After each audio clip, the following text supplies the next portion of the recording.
सादं सपीतवस्त्रं सरसेरुहेक्षणं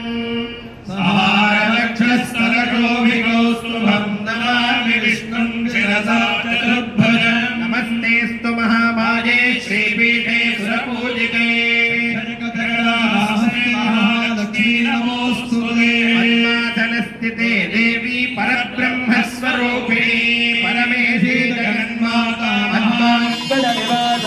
श्रीनिवासाय मङ्गलम् श्रीमद्रमण वरद गोविन्द गोविन्द रमण वरद गोविन्द गोविन्द श्रीनिवास पादङ्गळिगे वरद गोविन्द गोविन्द गोविन्द गोविन्द गोविन्द गोविन्द ಸ್ವಾಮಿಯವರ ಸನ್ನಿಧಾನದಲ್ಲಿ ಅಕ್ಷತಾರೋಪಣೆ ಮುತ್ತುಗಳ ಆರೋಪಣ ಸೇವೆ ಸಂಪನ್ನವಾಗಿದೆ. ಈಗ ಲೀಲಾ ವಿನುಂಗಾರ ಮೇಕೋರ್